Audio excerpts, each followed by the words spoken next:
Assalamualaikum warahmatullahi wabarakatuh. Di sini saya Adira Putri Alifah, nomor prasensi 3 dari kelas 12 IPA 10. Baik, kita mulai dari pengertian mutasi. Mutasi sendiri adalah perubahan yang terjadi pada bahan genetik baik pada taraf tingkatan gen maupun pada taraf tingkatan kromosom.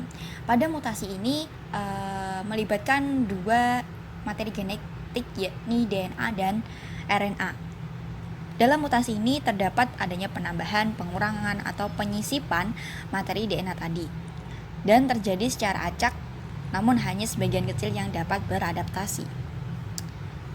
Lalu di sini mutasi dapat diklasifikasikan menjadi 4 jenis, yakni berdasarkan tingkatannya, berdasarkan tempat terjadinya, berdasarkan sifat genetiknya, dan berdasarkan sumbernya.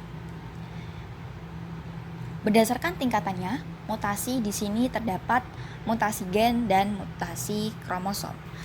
Mutasi gen memiliki pengertian yakni perubahan yang terjadi pada materi genetik di dalam sel. Perubahan materi ini bisa membuat terjadinya perubahan sifat baik pada tingkat sel maupun pada tingkat makhluk hidupnya. Pada orang yang mengalami mutasi gen ini, DNA di dalam sel akan mengalami perubahan. Mutasi tersebut bisa terjadi hanya pada DNA saja atau meluas hingga ke kromosom yang melibatkan beberapa jenis gen. Lalu ada juga yakni mutasi kromosom. Mutasi kromosom di sini mengubah banyak gen di dalamnya. Itulah sebabnya kenapa mutasi kromosom memiliki pengaruh yang lebih besar pada tubuh dan dapat menimbulkan kelainan yang lebih serius jika dibandingkan dengan mutasi di tingkat gen.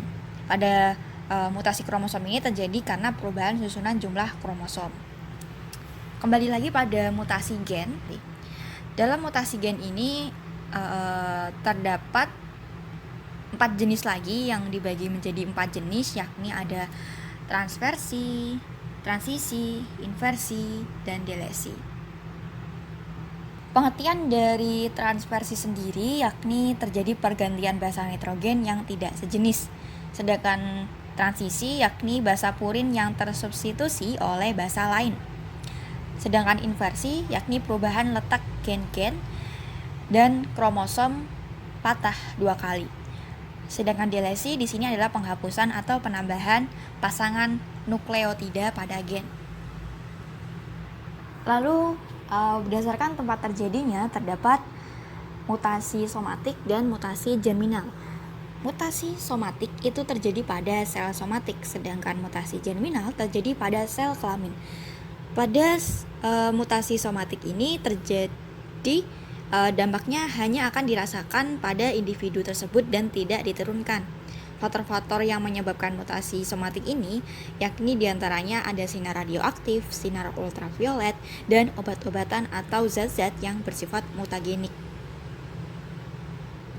Mutasi seperti ini dapat terjadi pada zigot maupun embrio. Apabila terjadi mutasi pada saat berubah zigot, dampaknya akan lebih besar dibanding dengan pada saat berubah embrio. Lalu masuk kepada mutasi germinal. Mutasi germinal ini terjadi pada sel-sel kelamin seperti yang sudah saya jelaskan tadi, yang memiliki sifat dapat diwariskan. Mutasi germinal dapat dialami oleh gen-gen yang terdapat pada kromosom autosomal yang disebut dengan mutasi autosomal. Hasil dari mutasi autosomal ini dapat berupa mutasi dominan atau mutasi resesif. Mutasi germinal juga dapat terjadi pada kromosom kelamin yang disebut dengan mutasi bertaut kelamin. Masuk kepada mutasi selanjutnya yakni mutasi berdasarkan sifat genetiknya, yakni terdapat mutasi dominan dan mutasi resesif. Mutasi dominan, mutasi ini memperlihatkan pengaruhnya pada kondisi heterozigot.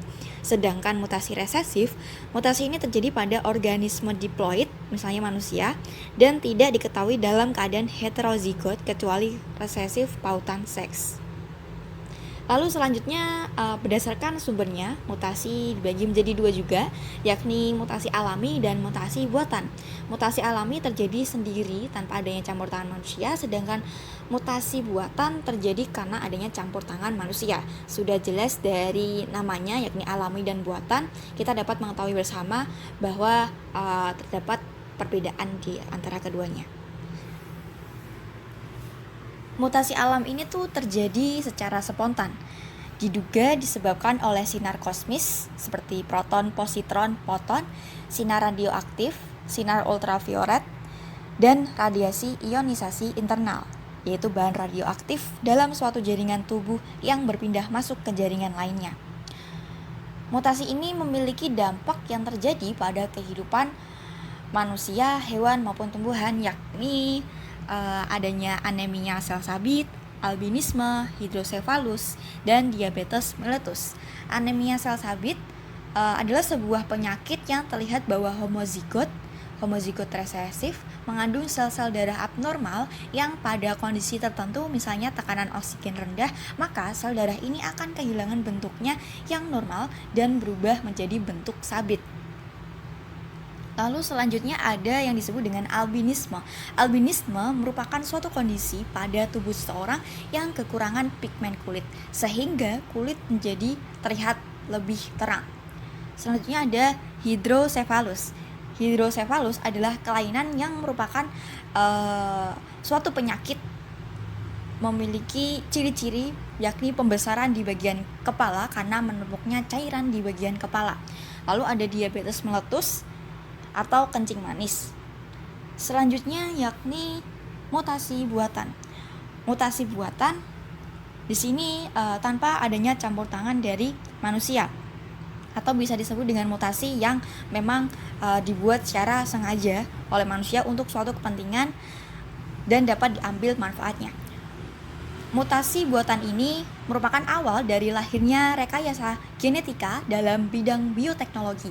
Mutasi buatan dapat dipengaruhi oleh beberapa faktor, antara lain yakni pemakaian bahan radioaktif untuk memperoleh bibit unggul, penggunaan radiasi pengnion, pemakaian bahan kolkisin, dan penggunaan sinar X. Peristiwa mutasi buatan ini dapat ditemui pada kehidupan sehari-hari.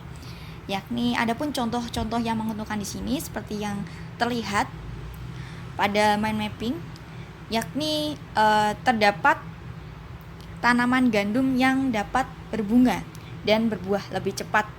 Jadi ini sangat menguntungkan sekali bagi kehidupan manusia dan tumbuhan. Lalu ada juga ditemukannya teknik jantan model dalam metode pemberantasan hama. Lalu ada juga warna-warni bunga mawar atau ros, antara lain kuning, ungu, oranye, dan lain-lain. Dan hal ini sangat menguntungkan sekali bagi kehidupan manusia dan kehidupan tumbuhan agar lebih beragam untuk diteliti. Lalu di sini terdapat penyebab adanya mutasi, yakni secara biologi disebabkan oleh virus dan bakteri, secara kimia disebabkan oleh pestisida seperti DDT, BHC, dan TEM. Lalu ada secara fisika disebabkan oleh unsur-unsur radioaktif seperti thorium, uranium, dan radiasi sinar X. Masuk kepada kerugian dan keuntungan dari mutasi sendiri. Kerugian dari mutasi yakni seperti yang sudah dijelaskan sedikit tadi, yakni memunculkan berbagai penyakit baik pada kehidupan manusia, hewan maupun tumbuhan.